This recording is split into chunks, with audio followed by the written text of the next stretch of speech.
Do not draft these quarterbacks if you want to win your fantasy football league. So this is kind of a mix of a lot of things. It's not solely based on ADP, but that's going to be a primary talking point here. But these are just the quarterbacks that we are not hitting the draft button on.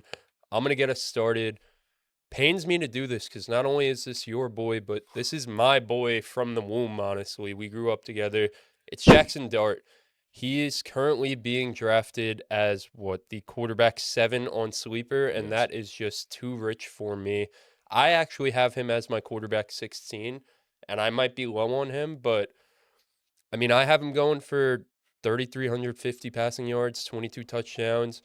He has rushing upside for me. I have him going for 450 and 6 on the ground, and I feel like that seems very fair for a guy who wasn't that great of a passer last year. Had a ton of fantasy production in terms of average points per game. I think he was quarterback 17, but he has a 1-point game in there, the game he got hurt, so like that's not too accurate.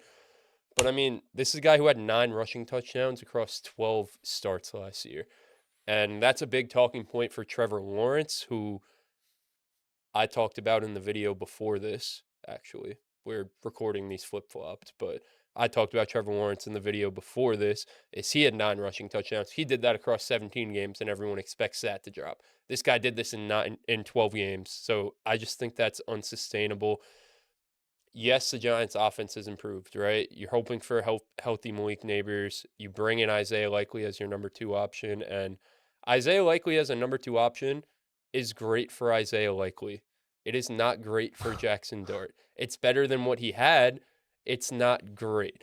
And then also the play calling, right? Like Brian Daboll got canned halfway through the year, and a lot of Jaxson Dart's big games and big fantasy production came with Brian Daboll calling plays. After that, it was kind of not the same for him. And then you bring in John Harbaugh, who's not going to be calling plays, obviously. Matt Nagy's calling plays for this team. I'm just not confident in Matt Nagy calling plays. And my last point is, you're a Giants fan. The defense is much improved, right? This is a defense who, because of play calling and also personnel, struggled a lot last year, and the team was playing from behind a ton last year, and that allowed more, passing opportunities for Jaxson Dart. I expect this to be a low-volume passing attack, relying on their defense, running the ball through Scatterboo and Tracy. You have one of the better running back duos in the league, honestly. And then it's just the guys getting drafted around Jaxson Dart, after Jaxson Dart, right? Like a guy like Herbert, who I talked about on the other video, Trev, obviously. Caleb Williams is getting drafted after him. Dak Prescott's getting drafted after him. Mahomes, Purdy, Stafford, Bo Nix, Jared Goff. The list goes on and on and on. I'm just not spending a top 10-round draft pick on a quarterback who I don't know if he's going to be a top 12 quarterback. When there's guys, again, a Jared Goff, who I didn't talk about on the quarterbacks to draft, but he honestly seems like one of the more free quarterback picks that you can make on the board. He's finished as a top 5 quarterback, 3 times in the last 3 years? At least he's been top 10 all 3 years. So, what you're getting out of Jared Goff. Jaxson Dart's a wild card. And then there's also some injury concerns. I don't care too much about it, but it's something that is worth mentioning, right? It derailed his season last year, derailed a lot of people's seasons last year. You pick up this rookie quarterback off waiver wire who's putting up 17 fantasy points a game. You think you got your guy, and then he deals with all these concussions and injuries down the stretch, and he wasn't a reliable option. So I'm just not in on Jaxson Dart this year. Obviously, as a Giant fan, hurts my heart. I will also say, to your point, though, it's rich for my blood. I wouldn't want to take a Jaxson Dart in most cases at the 8-7, where he's going in majority of drafts. It's a little bit different of a story if that thing starts to drop a little bit and I could get him in like the 10th round and I have a Malik Neighbors. I'm all in. But it's tough for me to justify taking somebody in the middle of the 8th round. The rushing upside is there, obviously, and I do believe the passing attack has improved at least a little bit. But I agree. I think the point that he is being drafted at is too rich, and I'm not here for it in most cases. So I feel like in a lot of cases you could really wait on quarterbacks, and if you go watch our sleeper video, we'll explain exactly why. So, but yeah, my first quarterback avoid is going to be Matthew Stafford. He is currently listed as the QB 14, and let me explain. I understand the guy just came off an MVP season. He's another year older, and last year was the first time in 4 seasons that he's played a full year. First time in 4 years. He's now going to be 39 years old in this season, and he's a pocket passer with legitimately no rushing upside. He's had negative rushing yards at multiple points in his career. So there is an anomaly season that is a requirement for Matthew Stafford to have a return on investment or be close to what you are drafting him to be. The guy has to go for 35-plus touchdowns. And, yes, he's capable of doing it. But, again, as the points that I just made, he's almost guaranteed to miss a game.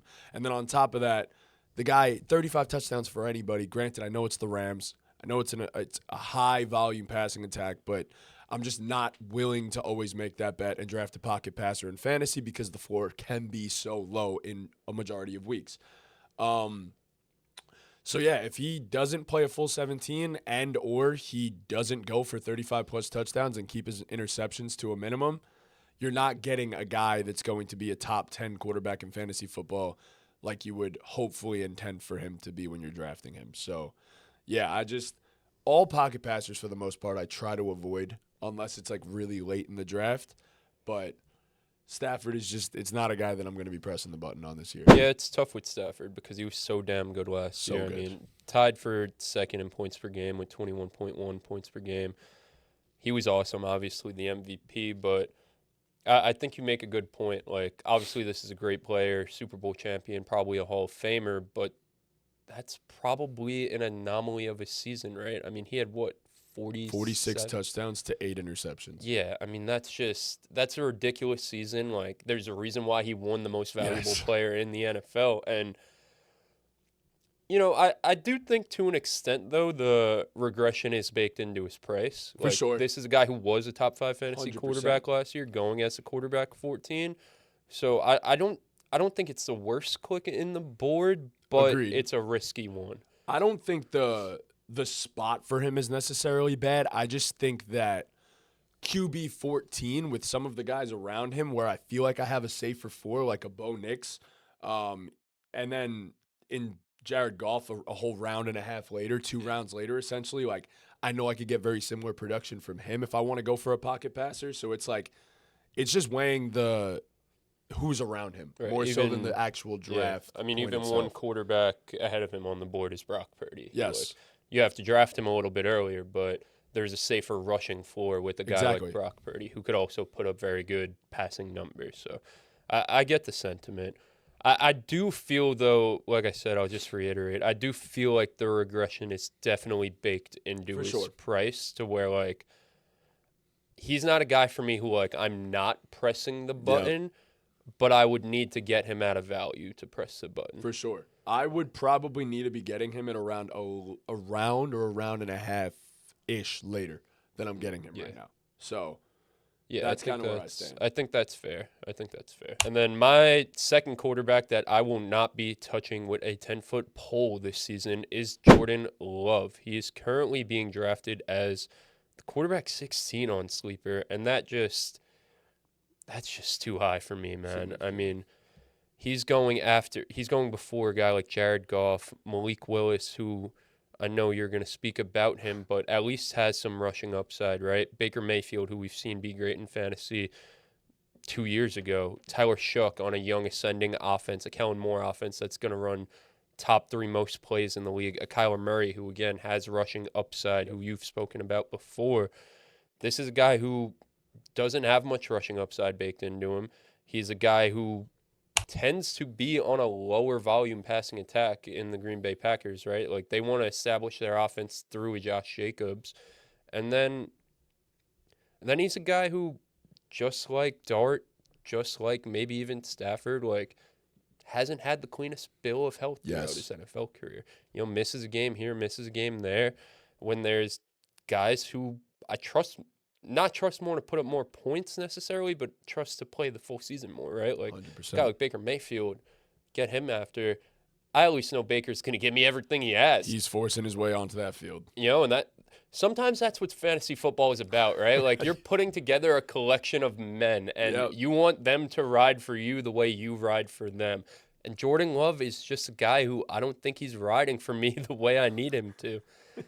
And I mean, in terms of Fantasy Pros projections for him, they have like in terms of points projected, they have all those guys I mentioned above him. Malik Willis, Daniel Jones, Kyler Murray, Baker Mayfield, Tyler Shough, Jared Goff, all above him in projected points. So there's just no reason for him to be going ahead of those guys. Yeah, no, I agree. I think that Jared Goff is a guy that Jared Goff, Jordan Love is a guy that I'm not pressing that button on. And as you just said, Jared Goff is a guy that I would be comfortable taking ahead of him who is going behind him. There's multiple quarterbacks behind him that we spoke about before the show even started, and some of them you just mentioned that I'm willing to press the button over a Jordan Love. So it's not something that I feel comfortable with, and it's something that I'm going to avoid at all costs. So there's some really good quarterback values here, and Jordan Love is not one of them.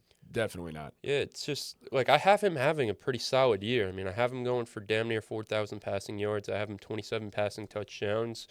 Like, that's a good quarterback year. It's just not going to – and then just nothing on the ground, right? I have him for 180 and half a rushing I feel like people think Jordan Love is a better runner Why do you and think improviser than he is. I wonder. Yeah. I wonder. But Jordan Love is a pocket passer through and through. Right. That's what he is. So 180 yards is negligible. You're not gaining too much from that. So it's also, like I said, it's a low volume passing attack, but it's a passing attack that lost some weapons, right? You lose Romeo Doubs, you lose Dontavion Wicks, Tucker Kraft. I like Tucker Kraft this year, but he's a guy who's coming back from injury. You're relying on Christian Watson to be your number one receiver and be your go-to guy, which hasn't really panned out for the Green Bay Packers in Christian Watson's tenure so far. So we'll talk about health. Yeah, it's just honestly, I'm very confused why he's being drafted where he is. I guess it's a name value thing. I know the EPA community loves Jordan Love, but EPA just doesn't translate to fantasy football points. So he's a good quarterback. He's a great damn good quarterback. I think Jordan Love is an incredible quarterback. I think he's going to have an awesome football season, just not in fantasy football. I completely agree. Not where he's being drafted. You could have a great real NFL season and have a terrible fantasy season. Both things can be entirely true. And that brings me to this guy, who I think might have a rough one in both, honestly. This kind of goes against what I said before, to where I do love the rushing floor and the rushing ability, but it's a completely different situation. And my other quarterback to avoid is Malik Willis. And the reason I say that is going as the QB 18 right now, going around guys like Baker Mayfield, Kyler Murray, a guy that I've mentioned a million times over, is going behind him as well, who has a very similar rushing upside to him with better options in the passing attack. I'll just start by saying this guy's a literal complete unknown. There is 94 passes in the last 3 seasons out of Malik Willis. And I'm sure the talent from a lot of people on fantasy Twitter, on Twitter in general, think that this guy is some special talent that has been hiding in Tennessee, hiding in Green Bay for the past couple of years. I'm not there. And also, even if he was a special talent, look at his receiver room. Look at the weapons that he has around him. There's nothing.